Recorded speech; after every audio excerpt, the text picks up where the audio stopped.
Assalamualaikum warahmatullahi wabarakatuh. Kisah perjalanan baginda Rasulullah Sallallahu Alaihi Wasallam ke kota Taif. Selama 9 tahun sejak masa kerasulan, baginda Nabi Muhammad Sallallahu Alaihi Wasallam telah berusaha menyampaikan ajaran Islam dan mengusahakan hidayah serta perbaikan kaumnya di Mekkah.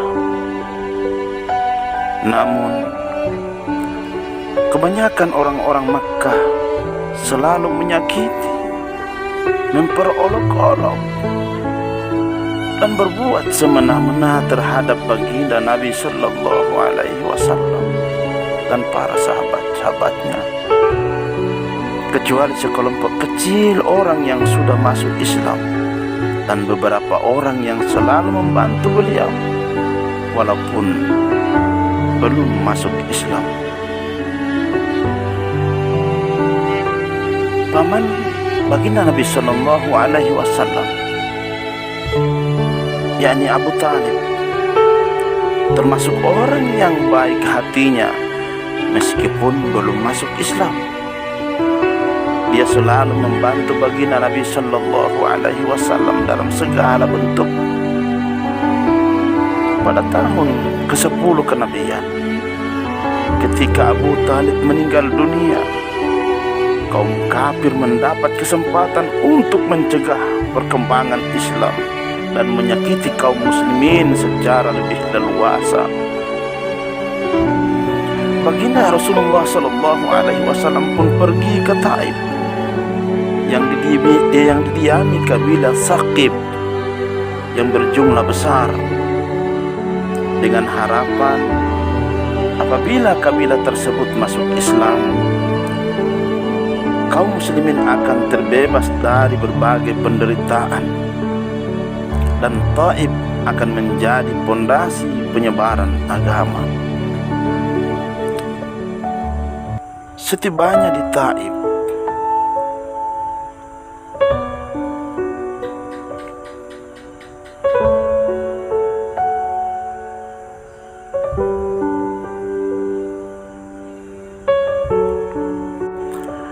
baginda Nabi Sallallahu Alaihi Wasallam langsung menemui 3 orang yang ditokohkan.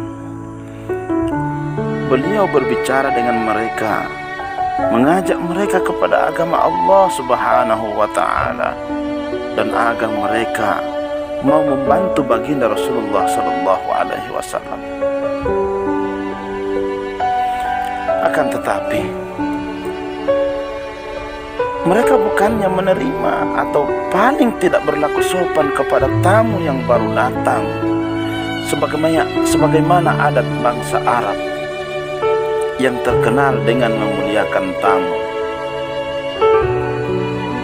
Bahkan mereka tanpa basa-basi menyambut beliau dengan sikap dan akhlak yang sangat buruk.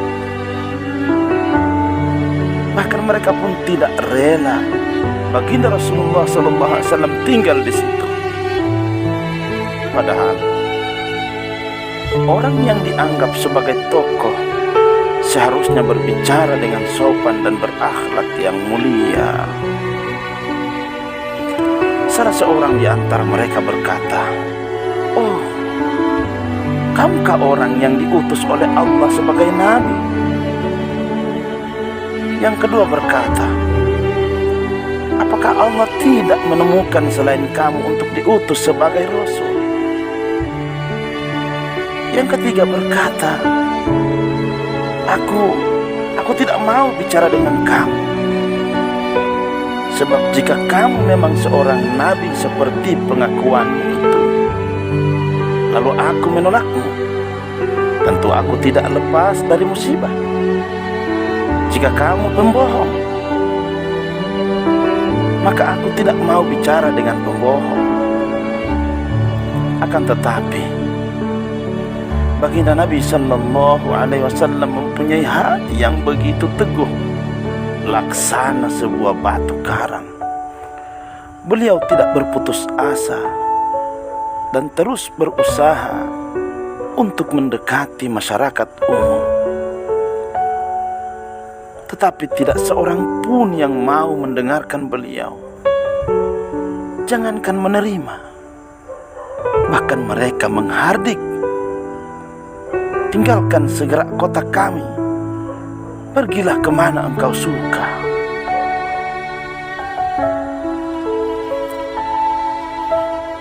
Ketika baginda Nabi Shallallahu Alaihi Wasallam sudah tidak dapat mengharapkan mereka dan bersiap-siap untuk kembali, maka mereka menyuruh anak-anak kota Taif membuntuti baginda Nabi Shallallahu Alaihi Wasallam. Mereka lalu mengganggu, mencaci, dan melempari baginda Nabi Shallallahu Alaihi Wasallam dengan batu sehingga kedua sandal beliau berlumuran darah. Dalam keadaan seperti itulah baginda Nabi Shallallahu Alaihi Wasallam meninggalkan Taif. Di tengah perjalanan, tatkala sudah merasa aman dari gangguan anak-anak nakal itu, beliau berdoa kepada Allah Subhanahu wa Ta'ala.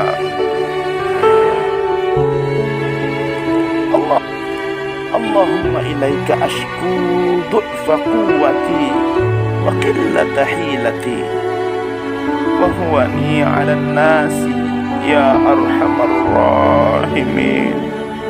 Anta rabbul musta'tifin wa anta rabbi ila man takiluni ila ba'd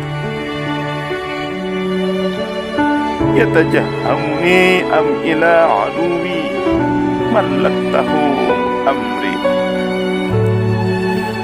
illam yakun bika alayya wadabun fala ubali walakin afiyatuka au sawi a'udhu binuri wajhika alladhi ashraqat lahu zulumatu wa saluha ilayhi amrud dunya wal akhirah min ayyan silabi ghadabuka aw yahilla alayya sakhatuka lakal usta hatta tarda wala hawla wala quwwata bik. Ya Allah, aku adukan kepadamu lemahnya kekuatanku, habisnya upayaku, dan kehinaanku dalam pandangan manusia. Wahai yang maha penyayang melebihi sekalian penyayang, Engkaulah Tuhan orang-orang tertindas, dan Engkaulah Tuhanku. Kepada siapakah Engkau serahkan diriku?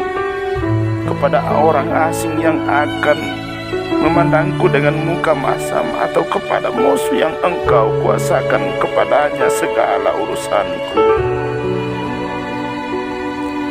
Tiada keberatan bagiku, asalkan Engkau tidak murka kepadaku. Perlindunganmu sudah cukup bagiku.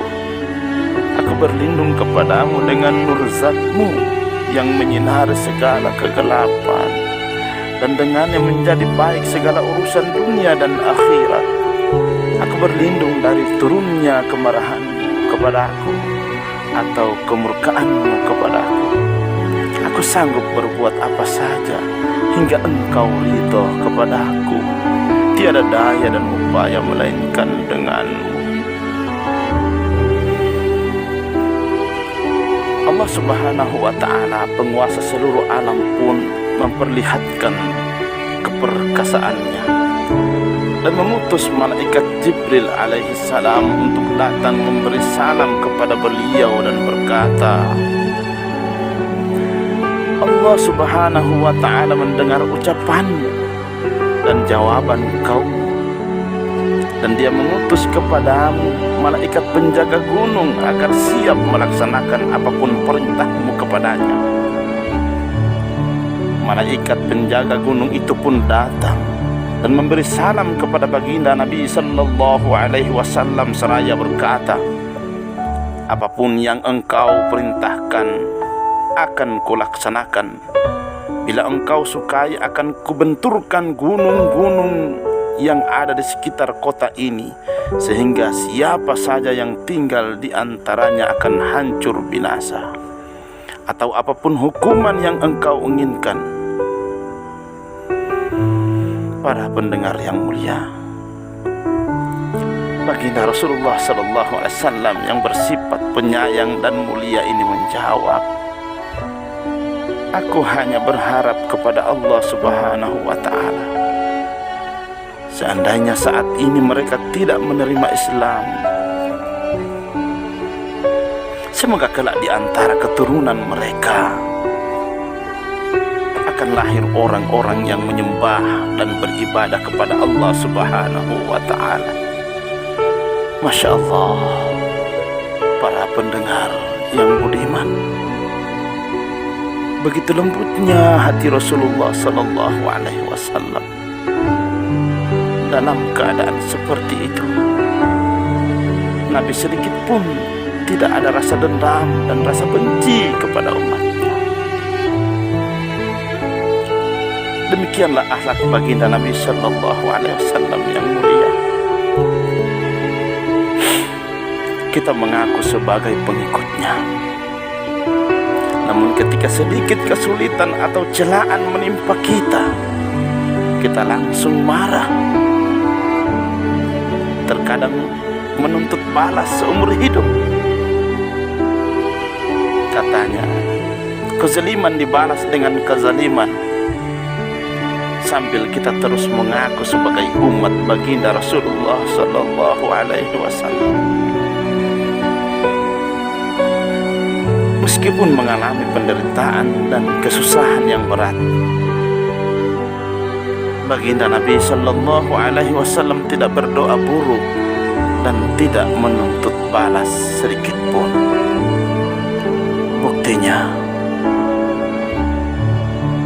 atas kesabaran, ketabahan Rasulullah SAW, sekarang kota Taif menjadi kota yang begitu ramai dan banyak lahir-lahir pejuang-pejuang Islam dari kota itu.